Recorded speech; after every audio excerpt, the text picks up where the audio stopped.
인생이 무엇일까?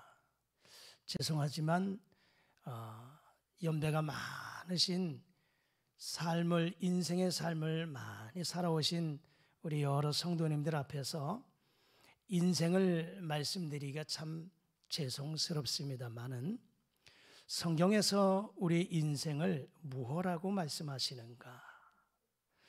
야고보는 야고보서에서 우리 인생을 잠깐 있다가 없어지는 안개와 같은 것으로 비유를 했습니다.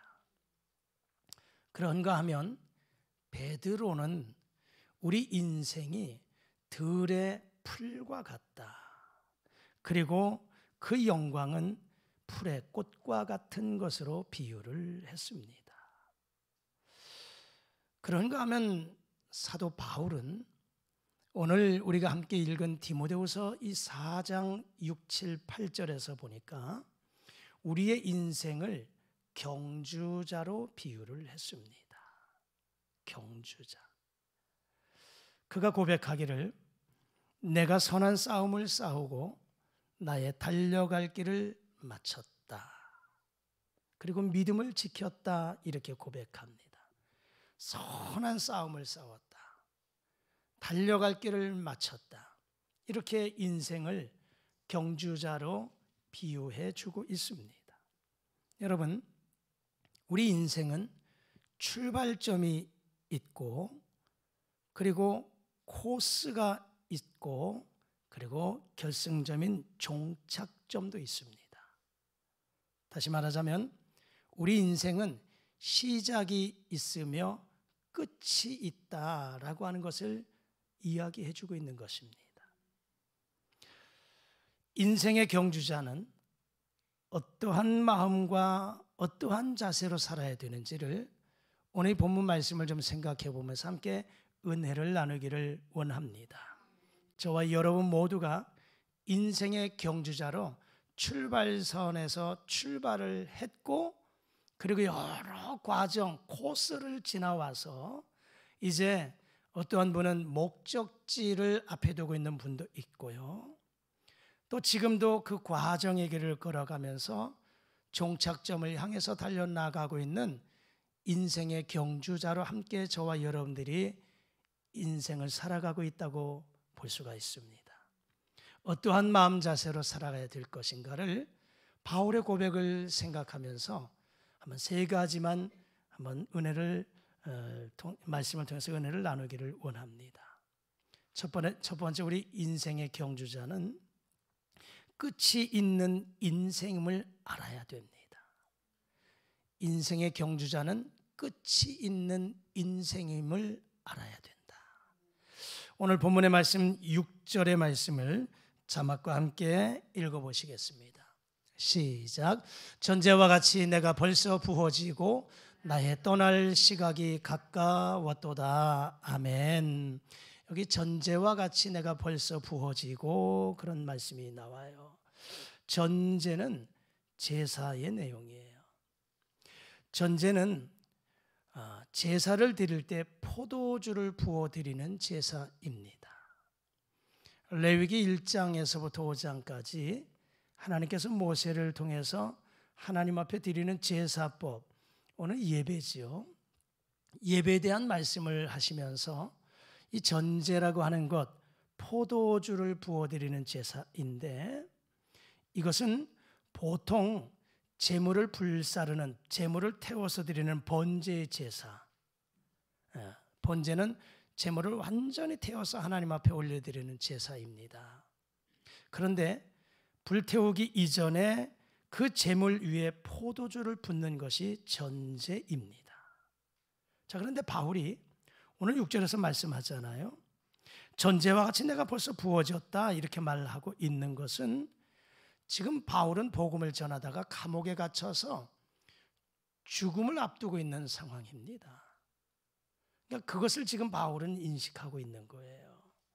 내가 복음을 전하다가 순교를 맞는 자신의 모습을 이렇게 하나님 앞에 바치는 제물로 묘사하고 있는 거예요. 그러면서 그가 고백하기를 내가 떠날 시각이 가까웠다 이렇게 말해요. 떠날 시각이라고 하는 것은 죽음을 의미하는 것입니다. 죽음을 의미해요. 다시 말하자면 이 사도 바울은 끝이 있는 인생임을 알고 있다는 겁니다. 끝이 있는 인생. 여러분, 어느 누가 인생이 죽는다고 하는 것을 부정할 수 있겠습니까? 한 번 죽는 것은 사람에게 정한 것이 이치라고 성경은 말씀하고 있는 것입니다. 누군가는 모두가 다 한 번 왔다가 가는 것이 인생이다.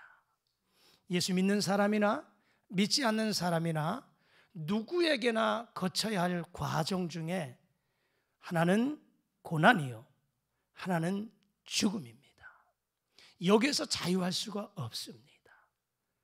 예수 믿으면 고난이 없을 것 같지만 예수 믿음으로 인해서 오는 고난이 더 클 수도 있어요.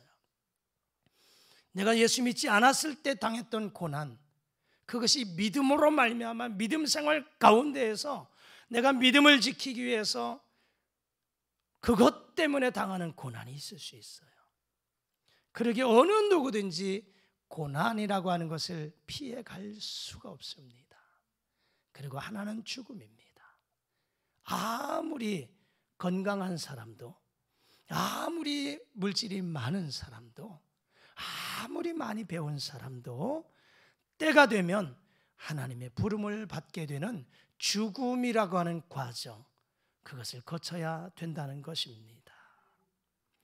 그러나 끝이 언제인지 모르고 사는 데 문제가 있는 거예요. 누구든지 인생의 끝이 있는데도 불구하고 내 인생의 끝이 어디인가, 언제인가, 그것을 모르고 사는 인생이 문제라고 하는 것입니다.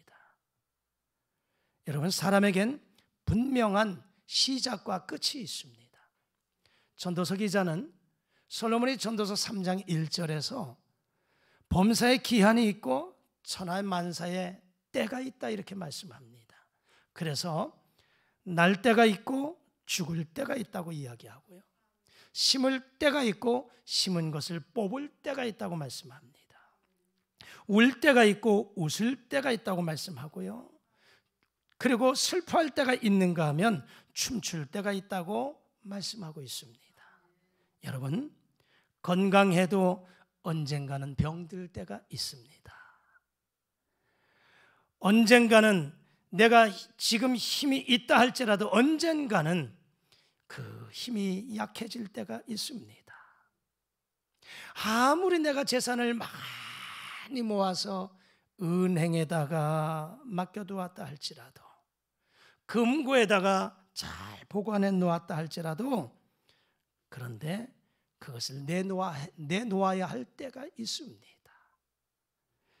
그것이 절대적으로 내 것이 될 수 없다고 하는 것을 우리가 깨달아야 되는 것입니다. 사도 바울은 이것을 생각하고 사는 거예요. 항상 끝이 있다고 생각하면서 그 종말로부터 오늘을 생각하고 있는 것입니다.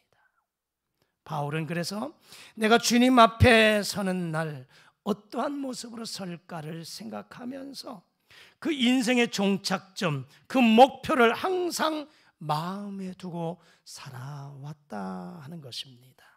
여러분, 우리가 부할 수 있어요. 그러나 가난할 때도 있습니다. 우리가 건강할 때가 있고요, 우리가 병들 때 있습니다. 그런가 하면 내가 출세했을 때도 있고요, 성공했을 때도 있는가 하면 실패할 때도 있습니다. 이 모든 것은 우리 인생의 경주의 한 과정에 불과한 것입니다. 과정에 불과한 것입니다. 때로는 실패해서도 다시금 재기해서 성공할 때가 있는 것입니다. 과정에 불과한 것이에요. 그러므로 한 번 내가 넘어졌다고 해서 좌절하지 마십시오.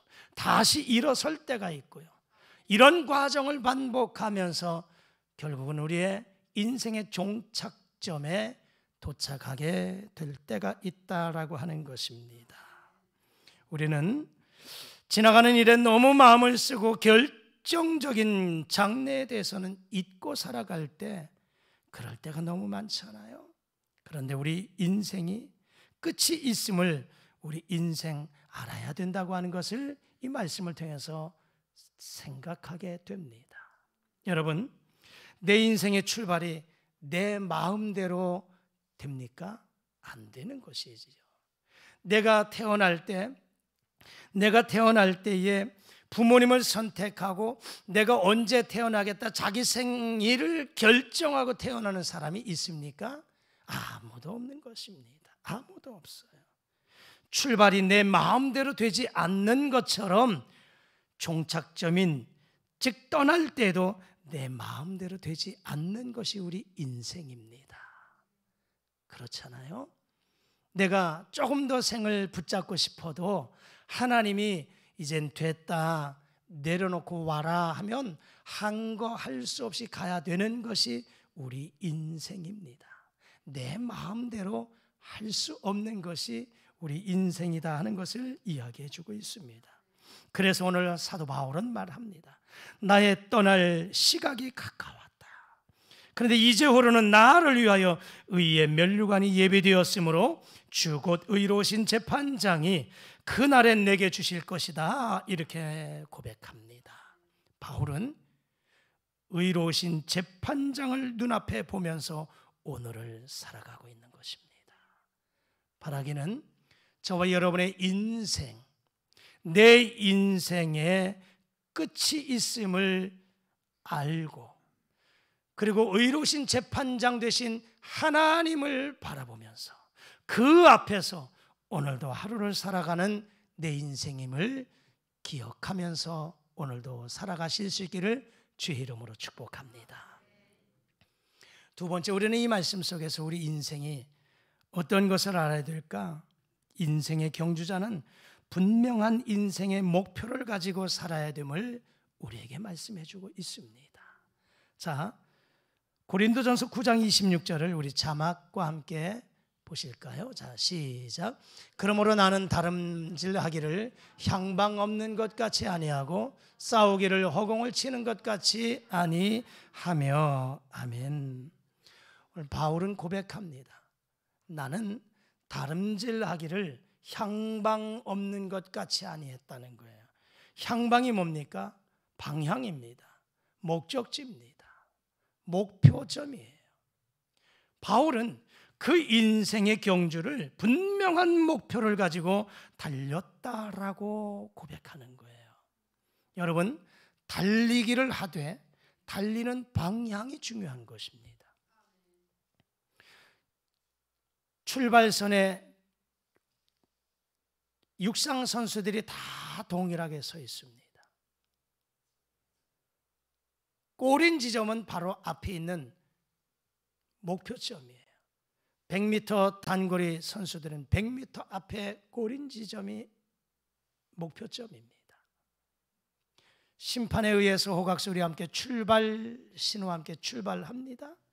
모두가 다 목표점을 향해서 달려가고 있는데 어떠한 사람이 뒤돌아서 반대 방향으로 달려간다든지 옆으로 향한다든지 아무리 빨리 간다 할지라도 그 사람은 1등이 될 수가 없는 거예요.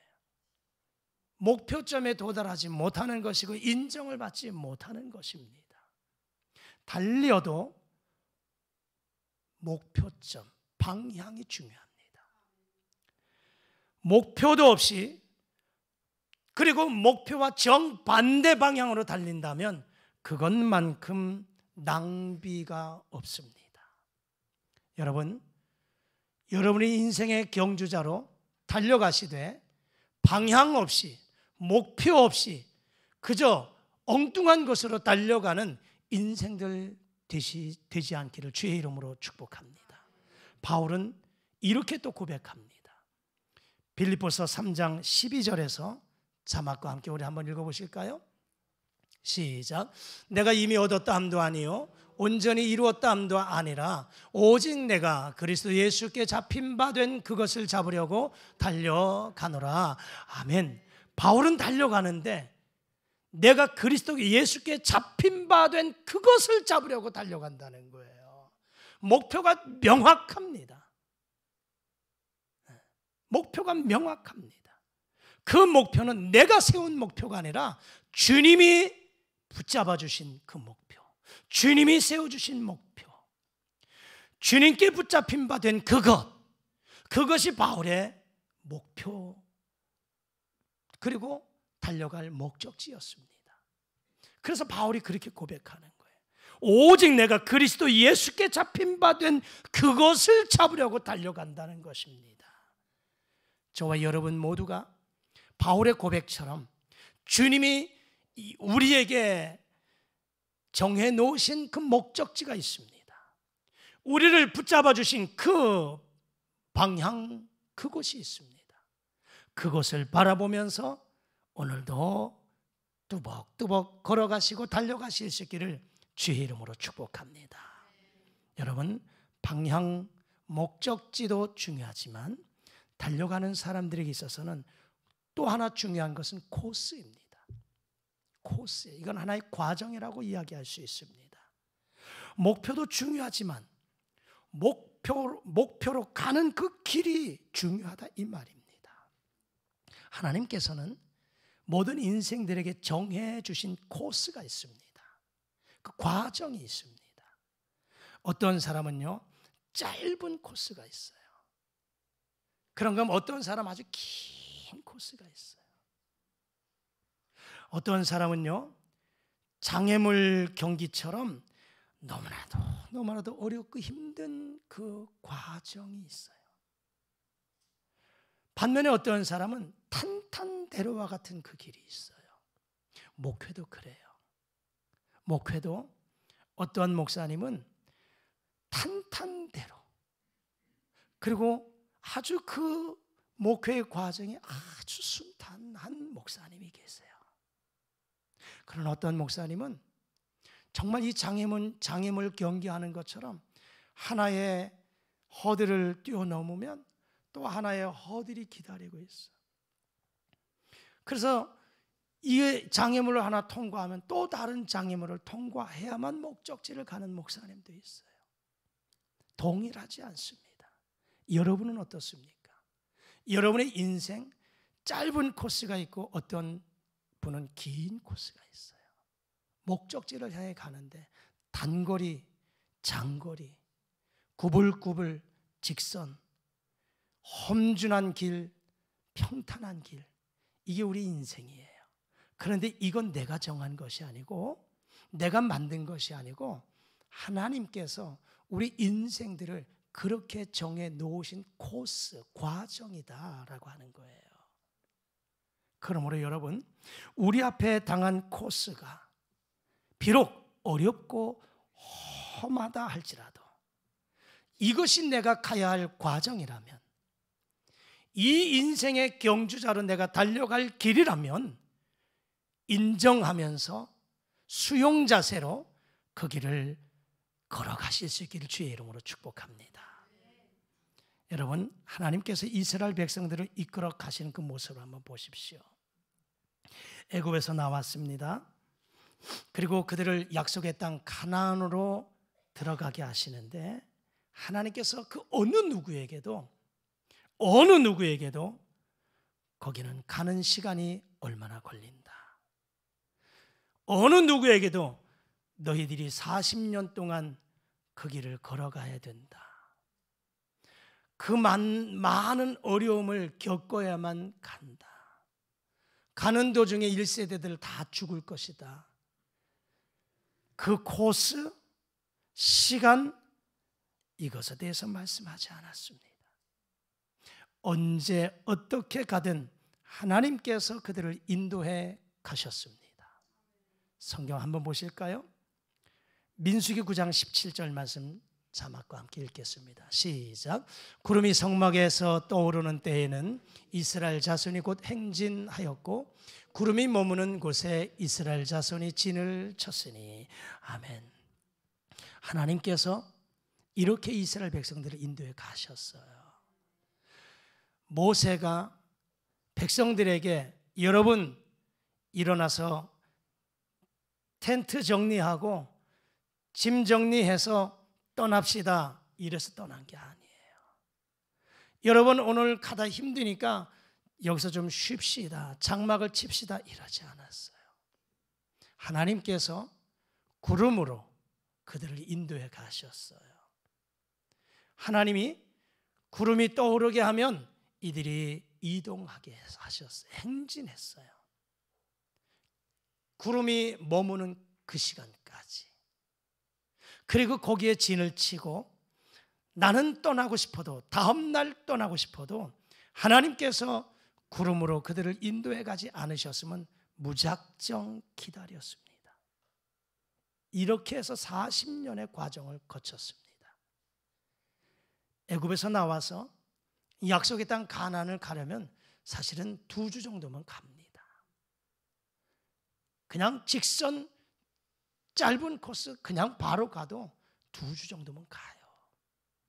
하지만 하나님은 이들을 40년 동안을 뺑뺑이 돌리듯 그러면서 그들을 철저하게 깨지게 하시고 낮아지게 하시고 훈련시키시면서 하나님의 백성으로 삼으신 거예요. 이게 하나님의 방법이었어요. 반드시 이 과정 거쳐가게 하셨어요.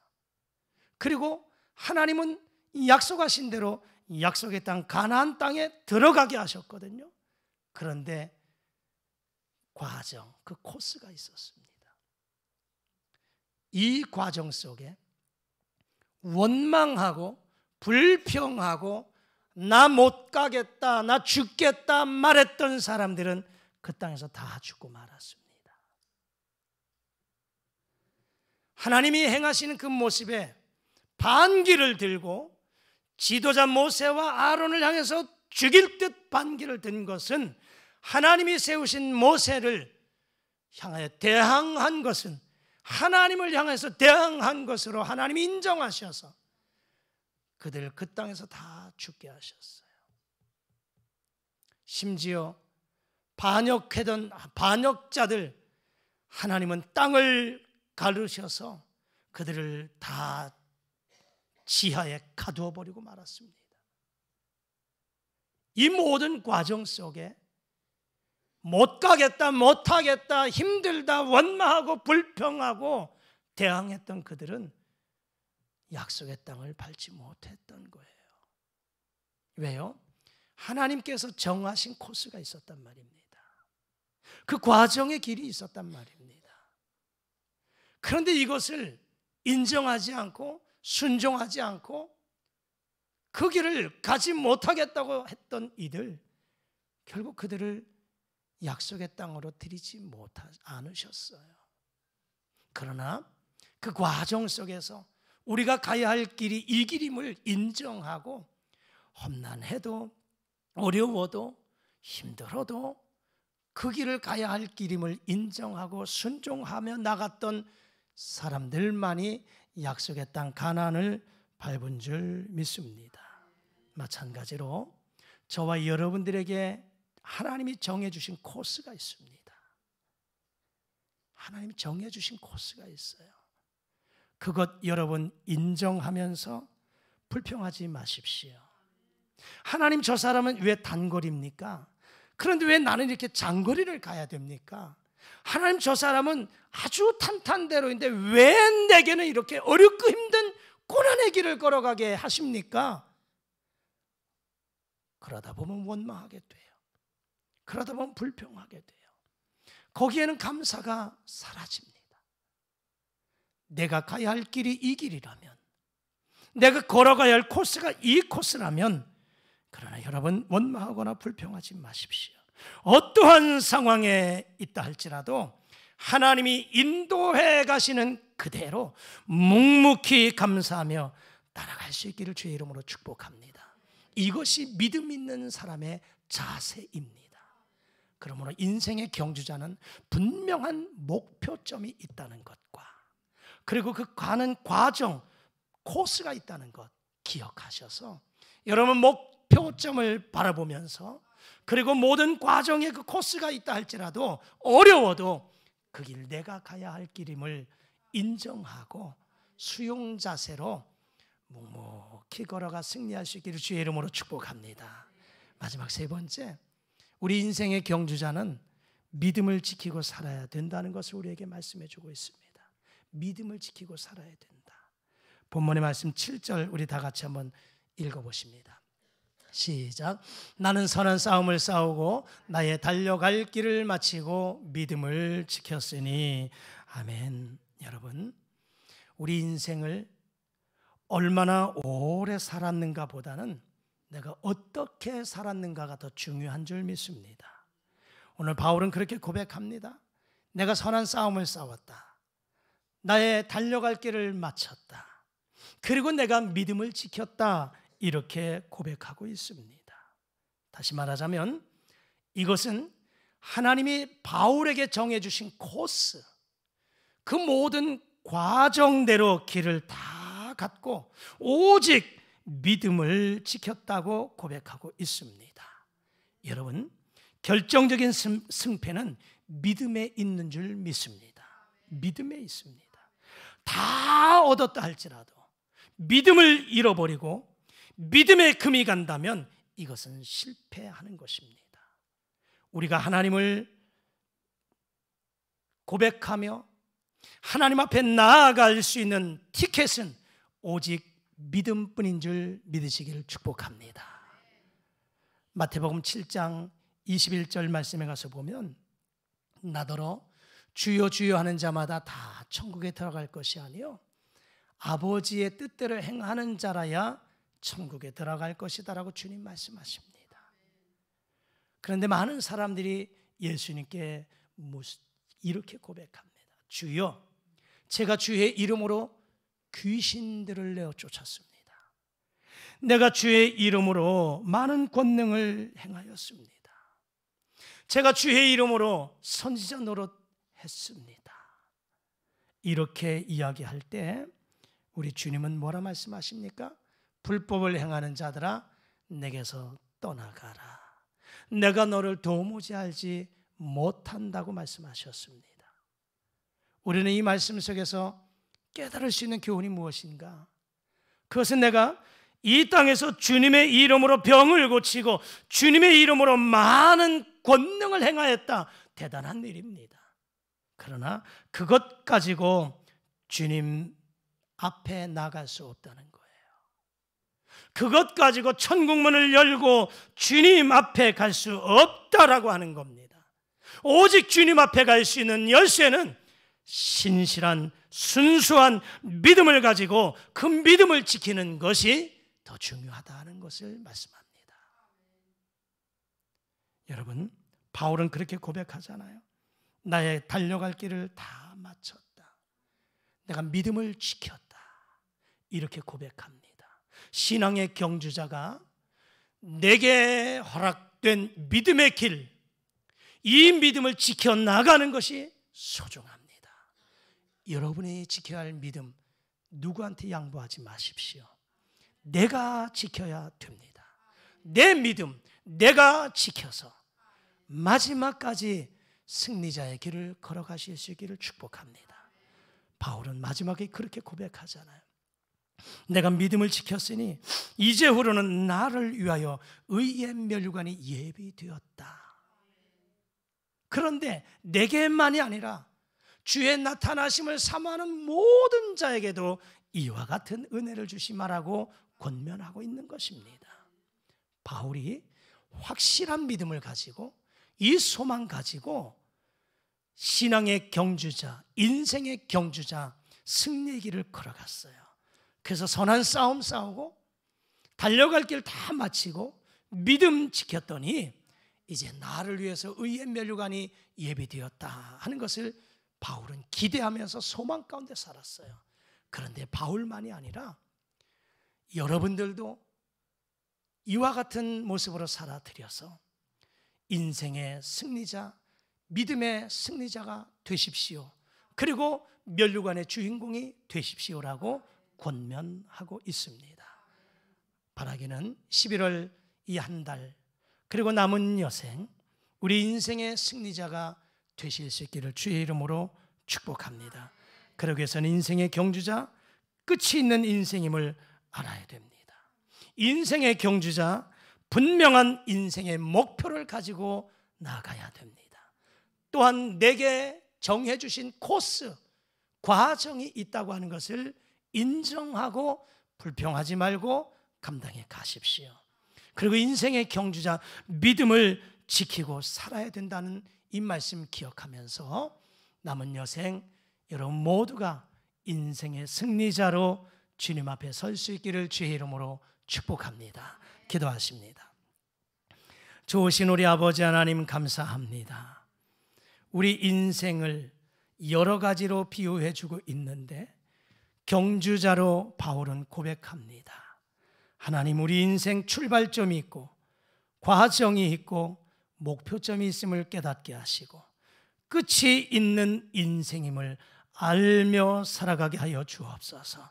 분명한 목표점을 바라보게 하시고 가는 모든 과정이 있음을 인정하고 불평하지 말고 그 길을 걸어갈 수 있게 도와주옵소서.